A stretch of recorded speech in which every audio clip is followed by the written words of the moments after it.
Hey guys, Kelly here with another recent reads. And for those of you that might be new to my channel, I don't do monthly wrap-ups anymore because I found it just didn't work with the way I read and film. I just read a lot of books in a month and I like to talk about them in more detail.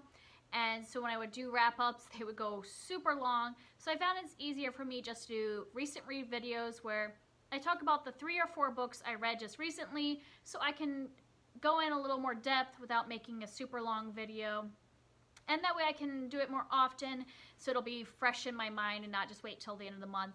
So now I'm going to talk about the last 3 books I read, and this video specifically is a rarity.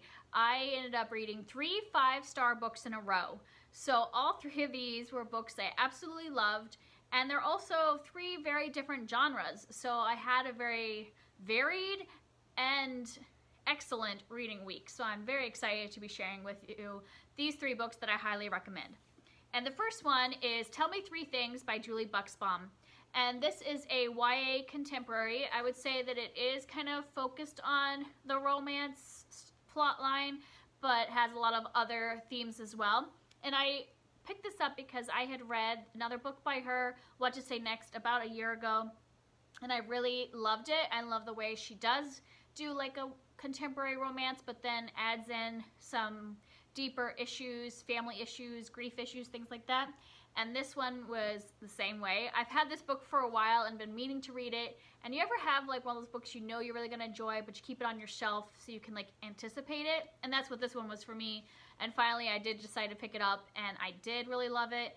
This is about a young girl named Jessie who her mother had died, I think it was 2 years before the start of this book, and then her dad remarried and moved her out to LA. They originally are from Chicago, and kind of uprooted her whole life.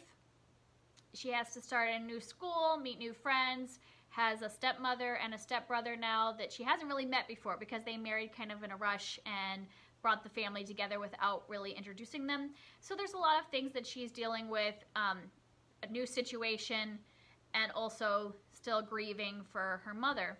And the main kind of instigation of the plot is that when she first moves to the school, she doesn't feel like she belongs because it's a very rich elite school, and since she's kind of more from a middle-class family back in Chicago and her stepmother is very rich, she's going to this rich school and she doesn't feel like she quite fits in with the students, and somebody else notices that and starts to anonymously email her.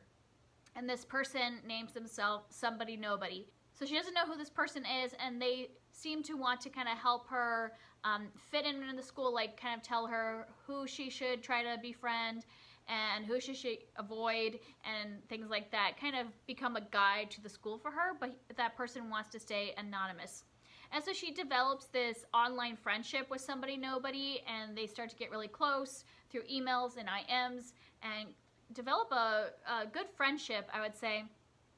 And so throughout the book, she's trying to figure out who this person is because they're not ready to like meet each other in person. And throughout the book, we meet 3 different guys who she thinks could be Somebody Nobody. And so we see her interaction with those 3 guys and like what makes her think that each one of them might be Somebody Nobody. And so there is a bit of the You Got Mail situation going on, which I love. That's a trope that I really enjoy. But then also what this book has, other than just that like romance, cute, and the romance is super sweet. Like their emails back and forth, their IMs are just so sweet. I love to see their relationship develop, and he's just a genuinely nice person through that Somebody Nobody character, and so I think they're super cute. But then also what this book has is a lot of talk about grief, and about family. She's kind of feel estranged from her father since her mother's death, because they're dealing with their grief in different ways. So their relationship has suffered, and so they're dealing with some of that. And then also her father just marrying this woman that she had never really met or knew anything about. That is putting a strain on their relationship. And then she has to like figure out how she's gonna get along with this new woman, and also her stepbrother and her do not get along at first, and so there's that dynamic of living in the house with somebody that goes to school with you and is the same age as you but that seems to hate you. and them figuring it out. That relationship was actually one of my favorite in the book, is watching her and her stepbrother start to get to know each other, realizing they're both going through grief because he also lost his father, and just like seeing them develop a friendship. That was one of my favorite parts of the book. So I thought it had a lot of good themes of family, and there's some good friendship talk because, you know, she realizes her friendship with her best friend back home is changing as they don't see each other all the time, and how you deal with that and making new friends and all that. So I thought overall it was just really excellent and super cute as well. So if you like a YA contemporary, I would highly suggest it. The next one is Into Thin Air by Jon Krakauer, and this is a nonfiction book. It was written in 1998, so it's almost 20 years old, but I wouldn't put that off, say that that should put you off, because I think it was completely compelling. And what this is a story about climbing Mount Everest, and one year when there was a lot of deaths on the mountain. So this takes place in 1996, when that was a year where I think it was 12 people died on Mount Everest, which is one of the highest numbers. Obviously, this was written in 98, so I don't know if there's been more tragedy in one year since then. But at the time of filming, or in time of this being written, it had been like the most deaths on the mountain in one year. And what I think is super compelling about this is that Jon Krakauer, not only was he a writer, but he also was on the expedition where a lot of the deaths occurred. So he was on the mountain during this tragedy, and so you get a first-hand account of all the people and his interactions with them, his whole story of him climbing and what happened to him personally, and also he interviews a lot of the people that were on the mountain at the same time. And my goodness, I knew I was going to like this because I like Krakauer's writing. I've read a couple of his other books, but I didn't realize how intense and just compulsive read this was going to be. I buddy read this with my friend Alex Black. I'll link her channel down below because she reads a lot of nonfiction and does good recommendations, and we both were like, wow, this is amazing read, and just kept, like, almost every time we talked, we're like, I can't believe that's happening. And not only are we hearing about, like, kind of the tragic events, but just the climbing of Mount Everest in general. I was like, why do people do this? Like, me, I will never be climbing Mount Everest. I will tell you that. Like, it was just amazing. And obviously things have probably modernized since then, but I'm assuming it's still just as hard to climb Mount Everest.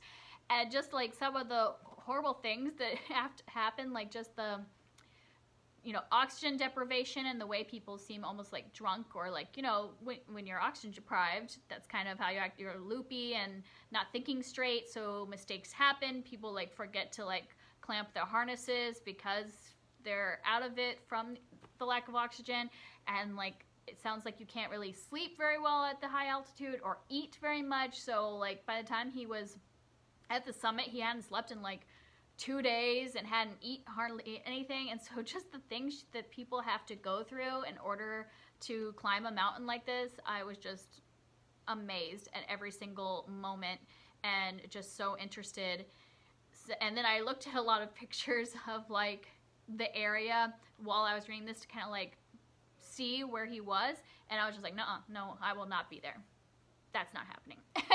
So I just thought this was an excellent book, and I would recommend it for everyone, that even though it is an older account, it was still so intriguing and really sad. I mean, it's very heartbreaking because this is a true story, and throughout the beginning part, we're hearing like the beginning of the expedition and John actually meeting these people, getting to know them. And when you're on an expedition like this where you're, you know, with each other 24 hours a day, climbing, doing something physically exhausting, you get to know each other, you talk. And so he's developing friendships with these people, and then later on has to like see them, you know, dying or lost on the mountain or whatever. It is just heartbreaking. So I would really highly suggest this book if you can handle that kind of intensity, but I thought it was excellent. The only thing, I did give it 5 stars and I loved most of it. The only thing I didn't like was kind of like the prologue and the epilogue. I felt like he wrote this very quickly after his time there, so I'm sure he was dealing with a lot of survivor guilt and all that, but I felt like his prologue and epilogue were very subjective, where the rest of the book, he really did take more of an objective stance. I mean, he was telling his personal account, but he was also interviewing people and just laying out what happened. But the prologue and epilogue felt a little too personal and almost like he was feeling blamed or something like that. And I just didn't feel like it was necessary. Like, just tell your story. You don't need to, like, justify it. And he was bringing in some of the, like, families of the victims and of the, like, people that had died into the narrative in the, like, epilogue, and I didn't think that was appropriate, so I kind of wish I had just not read the epilogue, but everything else was excellent. So that's why I still give it 5 stars. I'm just gonna, like, pretend the epilogue's not even there. And then the last book is The Nightingale by Kristin. And this is a historical fiction novel that takes place in World War II. And this, I think it was written in 2017, and so last year a lot of people read it. I've seen it all over BookTube, and people just really loving it.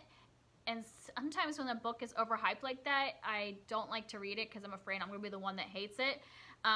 So I wasn't even necessarily planning on reading this book, but then I ended up, my buddy read group that I do through Merphy Napier's channel, they chose to read it, so I was like, okay, it's a buddy read, I'm gonna give it a try, and I'm so glad I did. It is definitely worth the hype for me. I loved it. I was just absorbed to the characters and into the things that were happening to them, and of course it was absolutely heartbreaking, the things that were happening. This book does not pull punches. It is talking about some really hard topics from World War II, so it will be intense. And I mean, like, I'm not somebody that usually cries during books. I read sad books and I might, like, get choked up a little bit, but I don't usually actually cry. And this one I was crying. I even started crying when I was telling my husband about a particular scene. I started crying again. So, like, this one definitely I felt was a tearjerker.